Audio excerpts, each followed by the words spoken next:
17 மதுக்கடைகளை நாங்கள் மூடிவிட்டோம் என்று சொல்லுகிற தாவேக அரசாங்கம் இன்னிலிருந்து ஆன்லைன்ல வீட்டுல உட்காந்து யாரு வேணா மது ஆர்டர் பண்ணலாம். 501 யூனிட்டை டச் பண்றப்போ அங்க ஷாக் அடிக்குதோ இல்லையோ அதை வந்து யூஸ் பண்றவங்களுக்கு ஷாக் அடிக்குது. உலகம் உங்கள் கையில். இதுல எங்க மேம் திமுக தலைவரோட பேர் இருக்கு, திமுக சம்பந்தப்பட்ட பேர் இருக்கு, இதை கூட மாத்துறாங்க. நான் மரிய வில்சன் அவர்கள் அதுவும் தமிழ் அவருடைய இதுல எவ்வளவு விளையாடுதுன்னு தமிழ்நாடே பார்த்துச்சு.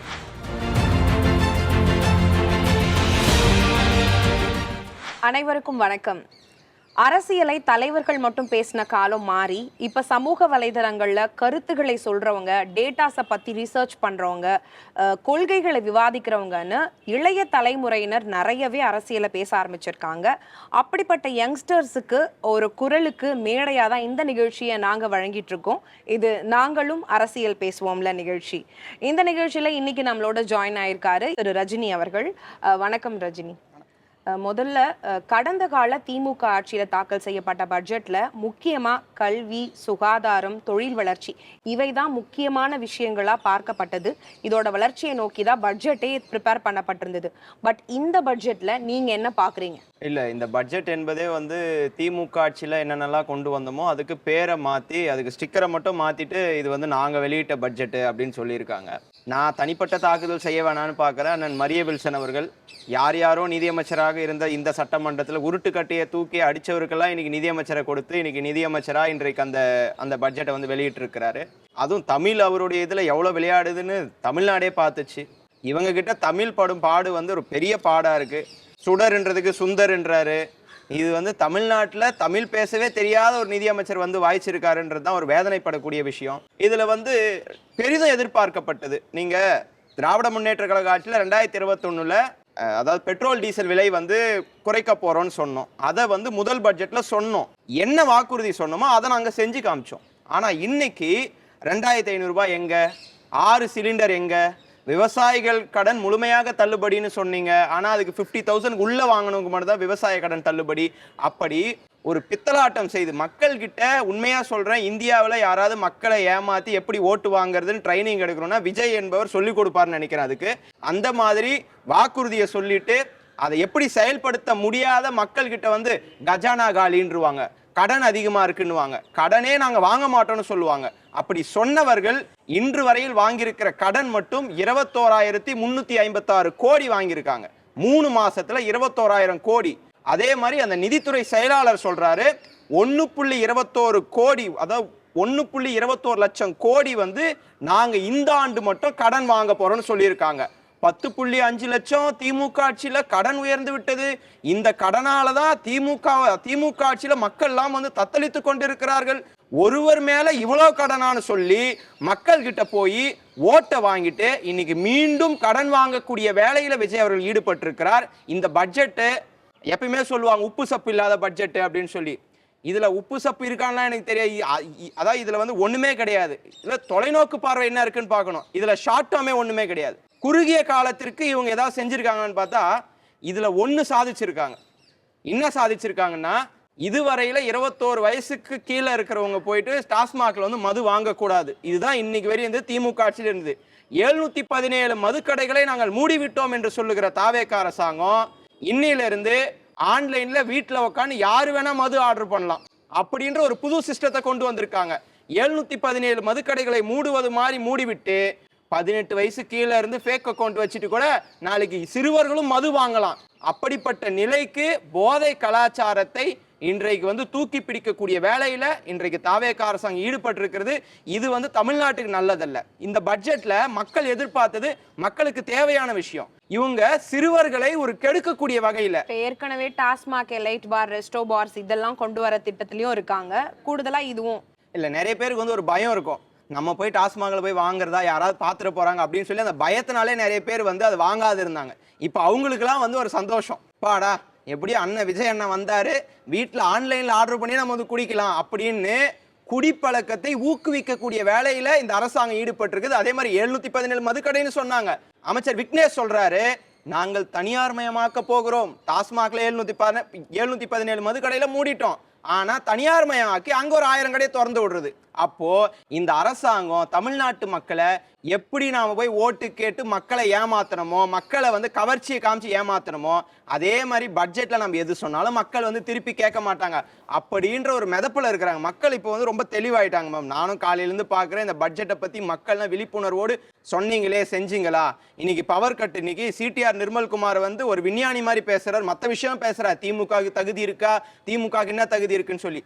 இன்னைக்கு மின்சார கட்டணம் 500 யூனிட்டுக்குள்ள ஃப்ரீன்னு சொல்றாங்க. 200 யூனிட்டுக்குள்ள யூஸ் பண்றவங்களுக்கு 500 யூனிட் வெரி ஃப்ரீன்றாங்க. அதாவது 200 யூனிட் ஃப்ரீன்றாங்க. 500 யூனிட்டுக்குள்ள வந்து யூஸ் பண்றவங்களுக்கு 501 யூனிட்டை டச் பண்றப்போ அங்க ஷாக் அடிக்குதோ இல்லையோ, அதை வந்து யூஸ் பண்றவங்களுக்கு ஷாக் அடிக்குது. ஏன்னா அதோட ஸ்லாப்லாம் மாத்தி இருக்காங்க. இன்னைக்கு மின்சார கட்டணம் உயர்த்தப்பட்டிருக்குது. எல்லாருக்குமே டபுள் ரேட்டா வருது. இதுக்கு மின்சாரத்துறை அமைச்சர் பதில் சொல்லுவாரானா, அவர் வந்து பதில் சொல்ல மாட்டாரு.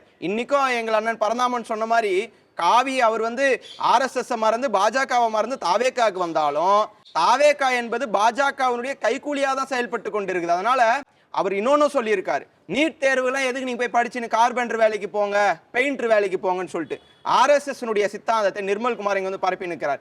அது போல அந்தந்த துறை சார்ந்த அமைச்சர்கள் அவங்க துறையில இருக்கிற விஷயத்தை பேசல. அண்ணன் மரிய வில்சன் அவர்கள் ஒரு பட்ஜெட்டை தாக்கல் பண்றாரு. அதுல என்ன இருக்கு? திமுக கொண்டு வந்த திட்டத்திற்கு நீங்க வந்து ஒரு இது ரூபா கொடுத்துருக்கீங்க. திமுக கொண்டு வந்த திட்டத்துக்கு இத்தனை கோடி ஒதுக்கீடு செஞ்சோன்னு சொல்லியிருக்கீங்க. புதுமையாக இந்த அரசாங்கம் இவங்களே யோசிச்சு ஏதாவது ஒரு திட்டம் கொண்டு வந்திருக்காங்களா? உடனே சொல்லுவாங்க, நாங்கள் அதிரடிப்படையை உருவாக்கி விட்டோம். 1973 தலைவர் கலைஞர் அவர்கள் உருவாக்கி தந்த பெண்களும் காவல்துறையில சேரலாம் என்பதை பேர் மாற்றம் செஞ்சுட்டு நாங்கள் அதை புதுசா உருவாக்கிட்டோம்னுவாங்க. அதே மாதிரி விவசாயிகள் கடனை நாங்கள் தள்ளுபடி செய்து விட்டோம்னு சொல்லுவாங்க. 50,000 ஸ்லாப் வச்சாங்க. திமுகவுடைய இதனால 75,000 வந்து இன்னைக்கு இன்க்ரீஸ் பண்ணியிருக்காங்க. அப்படிப்பட்ட ஒரு பித்தலாட்டத்தனமான ஒரு வேலை இன்றைக்கு தாவேக அரசாங்கம் ஈடுபட்டிருக்கிறது. இந்த பட்ஜெட் என்பது மேம், பட்ஜெட் என்பது மக்கள் தமிழ்நாட்டில் வாழ்ற எல்லா மக்களுக்கும் தேவையான விஷயத்தை இவங்க செய்யணும். அந்த தேவையான விஷயம் இருக்கான்னா உலகம் உங்கள் கையில். இதுல எங்க மேம் திமுக தலைவரோட பேர் இருக்கு, திமுக சம்பந்தப்பட்ட பேர் இருக்கு. இதை கூட மாத்துறாங்க. கலைஞர் வீடு வழங்கும் திட்டம், கலைஞரை தூக்குறாங்க. நான் ஒன்னே ஒன்று சொல்றேன், கலைஞரை நீங்க எங்க இருந்தாலும் தூக்கிடலாம், ஆனா தமிழ்நாட்டு மக்களின் உள்ளங்களிலிருந்து என்னைக்குமே தூக்க முடியாது. அதனால பேர் மாற்றம், அதான் மக்கள் எதிர்பார்த்தது மாற்றம்னு சொன்னாங்க. இவங்க மக்கள் எதிர்பார்த்தது ஒருவேளை மாற்றமாக கூட இருக்கலாம். ஆனால் இவங்க என்ன நினைச்சிட்டாங்கன்னா, நம்ம பேரை மாத்திரமே மாற்றம் அப்படின்னு நினைச்சிட்டு இருக்காங்க. மக்கள் தெளிவா இருக்காங்க. வரக்கூடிய காலங்கள்ல இந்த பட்ஜெட்ல இவங்க செய்த இந்த மாதிரி வந்து ஒரு பித்தலாட்டத்தனத்திற்கு மக்கள் அடுத்து வரக்கூடிய தேர்தல்லாம் இவர்களுக்கு பதிலடி கொடுக்க தயாராக இருக்கிறார்கள் என்பதை தாவேகாவினர் வந்து இதை உணர வேண்டும். எதுவுமே இல்லை. அதாவது முன்னெல்லாம் வந்து பட்ஜெட் தாக்கல் பண்றாங்கன்னா அதாவது நிறைய விஷயம் அதுல இருக்கும். திமுக ஆட்சியில ஒரு வருஷம் புதுமான விஷயம் இருக்கும். இதுல என்ன இருக்கு அப்படின்னு கேட்டா, இது அதாவது ஒண்ணுமே இல்லை. இது வந்து ஒரு பிளாங்க் பட்ஜெட் தான். நீங்க 2 மணி நேரம் மரிய வில்சன் பேசுறாருன்னா அவர் அப்படியே வந்து புரட்சிகரமான உரையாற்றி விட்டார் சட்டமன்றத்தில், அப்படிலாம் கிடையாது. ஒண்ணுமே இல்ல. எழுத்து கூட்டி படிக்கவே 2 மணி நேரம் ஆச்சு. உடனே மிகப்பெரிய உரையாளர் மரிய வில்சன் ஆற்றி விட்டார். இன்னைக்கு கூட சொல்லியிருக்கார் விஜய் அவர்கள். மரிய வில்சனும் அதுக்கப்புறம் இன்றைய இது வேளாண்மை துறை அமைச்சர், அவர் பேர் வினோத்னு நினைக்கிறேன், வினோத்தும் வந்து ஒரு சிறப்பான ஒரு பட்ஜெட்டை தாக்கல் செய்திருக்கிறார்கள். தொலைநோக்கு பார்வை கொண்ட பட்ஜெட். அப்படி என்ன தொலைநோக்கு பார்வைன்னு எனக்கு தெரியல. தொலைநோக்கு பார்வை ஒருவேளை தமிழகத்தை பாதாளத்துக்கு தள்ளக்கூடிய தொலைநோக்கு பார்வையாக இருக்கலாமே தவிர்த்து தமிழ்நாட்டை முன்னேற்றக்கூடிய ஒரு அந்த இன்டென்ஷனே கிடையாது உங்ககிட்ட. அதாவது பொதுவா மக்கள் எது சொன்னாலும் நம்பிடுறாங்கப்பா, நம்ம ஏதோ ஒன்று எது சொன்னாலும் மக்கள் நம்பிடுவாங்கன்னு முதல்வர் விஜய் அவர்கள் ஃபர்ஸ்ட் உணரணும். மக்களுக்கு தேவையான விஷயத்த நிறைய சொன்னீங்க. நீங்க சொன்ன குற்றச்சாட்டு என்ன? திமுக செய்யல, திமுக கடன் வாங்குது, திமுக ஊழல் பண்ணுது, பார்ட்டி ஃபண்ட் நின்றுச்சு, லஞ்சம் ஒளிஞ்சிருச்சு, கடனே வாங்க போறதா, கடன் 10 லட்சத்துல குறைக்க போறேன்னு சொல்லிட்டு வந்துட்டு 21,000 கோடி எதுக்கு சார் வாங்குறீங்க? இன்னும் 1.21 லட்சம் கோடி கடன் வாங்க போறேன்னு எதுக்கு சொல்றீங்க? நீங்க தான் ஊழல் ஒழிச்சிட்டீங்களே. ஊழல் ஒழிச்சா ஆட்டோமேட்டிக்கா உங்களுக்கு வந்து கடன் குறைஞ்சிர போது நீங்க தானே சொன்னீங்க. அதை செயல்படுத்துங்க. ஆனா இந்த பட்ஜெட்ல ப்ரோ எதை குறைச்சிருக்காங்கன்னா, ஏற்கனவே பள்ளி கல்வித்துறைக்கு ஒதுக்கப்பட்ட நிதியில கொஞ்சம் குறைச்சிருக்காங்க. எல்லா துறையிலையும் ஏற்கனவே வழங்கப்பட்டு இருந்த நிதியை, ஒதுக்கப்பட்டிருந்த நிதியை இவங்க பாதியா குறைச்சிருக்காங்க. இல்ல அதே மாதிரி சொல்றாங்க, திமுக ஆட்சியில 48,000 கோடி வந்து இது ஒதுக்கீடு செஞ்சாங்க பள்ளி கல்வித்துறையில, நாங்க வந்து 44,000 கோடி ஒதுக்கீடு செஞ்சுக்கிறோம். செலவினங்களை தாவேக அரசு குறைச்சிருக்குன்னு ராஜ்மோகன் சொல்றாரு. அண்ணன் ராஜ்மோகன் 2 மாசத்துக்கு முன்னாடி என்கிட்ட பேட்டி கூட இருக்கு. 50,000 கோடி தேவைப்படுது பள்ளி கல்வித்துறை, 50,000 கோடி பள்ளி கல்வித்துறைக்கு தேவைப்படுதுன்னு இதே ராஜ்மோகன் பேட்டி கொடுத்திருக்காரு. அப்ப அந்த ராஜ்மோகன் வந்து என்ன வந்து டபுள் ஆக்டிங், அவர் வந்து வேற ஆளா? அப்போ 50,000 கோடி தேவைப்படுது இவரே சொல்றாரு. இப்போ வந்து திமுக ஆட்சியில் அதிகமாக ஒதுக்கீடு செய்தார்கள், நாங்க அப்படியே கரெக்டா ஒதுக்கீடு செய்திருக்கோம். அப்பதான் 50,000 கோடி எதுக்கு தேவைன்னு அப்ப சொன்னீங்க? மக்கள் தக்க பதிலடிகளை இவர்களுக்கு வருகின்ற தேர்தல் எந்த தேர்தலாக இருந்தாலும் சரி இதற்கு அவர்கள் வந்து பதில் சொல்லி ஆகணும். இந்த மாதிரி ஒரு வாக்குறுதிகள் பொய்யான, அதாவது வாக்குறுதிகள் நான் சொன்னது 5 தான், இவங்க பல வாக்குறுதிகளை சொன்னாங்க. அதில் ஏதாவது செஞ்சிருக்காங்களா? மீனவர்களுடைய நிவாரண நிதி, அந்த வந்து இது தடைக்கால நிவாரண நிதி, அதை வந்து 20,000 தர போறேன்னு சொன்னாங்க. திமுக 8,000 கொடுத்திருந்தோம். இன்னைக்கு அதை வந்து குறைத்திருக்கிறார்கள், 6,000 குறைச்சிருக்காங்கன்னு நினைக்கிறேன். அப்போ திமுக ஆட்சியில் தந்த தொகையை கூட தருவதற்கு இந்த அரசாங்கத்தால் முடியவில்லை என்றால் இந்த அரசாங்கம் எதுக்கப்போ?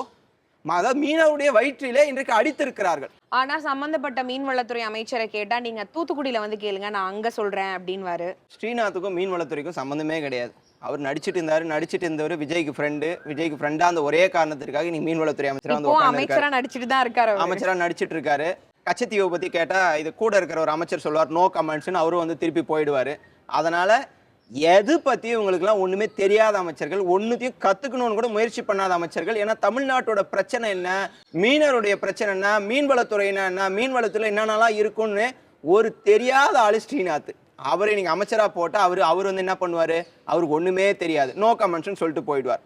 நோ கமெண்ட்ஸ் அவருக்கு வேணா சிம்பிளான ஒரு வேர்டா இருக்கலாம். ஆனா மீனவர்களுக்கு, நீங்க மீனவர்களுடைய கிராமங்களில் போய் பார்த்தீங்கன்னா இன்னைக்கு அவங்க போய் போட் எடுத்து படகு எடுத்துட்டு போயிட்டு கடல்ல போய் மீன் பிடிச்சிட்டு வந்தாதான் அவங்களுக்கு வயிறு வந்து சாப்பாடு சாப்பிட முடியும். அப்போ அவங்களுக்கு அந்த தடை காலத்துல, மீன்பிடி தடை காலத்துல நம்ம கொடுக்குற அந்த தொகை தான் அவங்க வீட்டுல வந்து விளக்கேத்துது. அந்த தொகையில கையில வச்சிருக்காங்க. அந்த தொகையில வந்து கையை வச்சிருக்காங்கன்னா இவர்களை என்ன சொல்வது என்றே வந்து தெரியவில்லை. இதே மீனவர்கள்ல வாக்களிச்சுதான் நீங்க வந்து சட்டமன்ற உறுப்பினர்களா இன்னைக்கு வந்து வந்திருக்காங்க. அப்போ உங்களுக்கு வாக்களிச்சவங்களுக்கு நீங்க என்ன நன்றி கடன் செய்றீங்கன்னா அவங்க வயிற்றுல அடிச்சிருக்கீங்க. இது ரொம்ப ரொம்ப தப்பு. மீனவர்களுடைய வயிற்றிலே விஜய் அவர்கள் அடித்திருக்கிறார். இதை அதான் சொன்னேன், எல்லாத்துக்குமே ஒரு பதில் இருக்கு. நீங்க பொய் சொல்லிட்டு வந்தீங்க, அடுத்த நிமிஷம் ஆட்சிக்கு வந்தா எல்லாத்தையும் கிழிச்சிருவேன், எல்லாத்தையும் வந்து தமிழ்நாட்டை புரட்டி போட்டுருவேன், திமுக ஆட்சியில சரியில்லைன்னு சொல்லிட்டு திமுக ஒரு உயர்த்தி கொண்டிருந்தது தமிழ்நாட்டை. இன்னைக்கு இந்த தாவேக அரசாங்கம் தமிழ்நாட்டை பின்னோக்கி சென்று கொண்டிருக்குது. இன்னைக்கு தமிழ்நாடு அப்படிப்பட்ட சூழ்நிலை இருக்கக்கூடிய இந்த அரசாங்கம் தயவு செய்து விழிப்பாகணும். தயவு செய்து விஜய்க்கு இந்த பட்ஜெட்னா என்னன்னு தெரியுமான்னு தெரியாது. இதே நிதித்துறை அமைச்சர் அண்ணா இதெல்லாம் தான் வரப்போகுதுன்னு சொல்லி காமிச்சாரான்னு தெரியாது. எனக்கு தெரிஞ்சு இன்னொரு சந்தேகமும் இருக்கு, அவர் அங்க வந்து படிக்கிறதுக்கு முன்னாடி நிதித்துறை அமைச்சர் அதை பார்த்தாரான்னு தெரியல. ஏன்னா பார்த்து அதை மனப்பாடம் பண்ணியாவது படிச்சிருப்பார் ஒழுங்கா. வந்து அங்க வந்து பார்த்து கூட படிக்க தெரியல அவருக்கு. இப்படிப்பட்டவர்கள் எல்லாம் அமைச்சராக இருப்பதற்கு தமிழ்நாடே தலைகுனிகிறது. கண்டிப்பா அவங்க பண்ற எல்லா முயற்சிகளையும் வீணாகிட்டு இருக்குன்றதுக்கு உதயநிதி ஸ்டாலின் அவர்கள் வந்து ரிலீஸ் ஆகி வந்து கொடுத்த பிரஸ் மீட்டே பேசிடுச்சு. அதுவே போதும். நிகழ்ச்சியில் கலந்து கொண்டு உங்களோட ஆக்கப்பூர்வமான கருத்துக்களை பகிர்ந்து கொண்டதற்கு ரொம்ப நன்றி.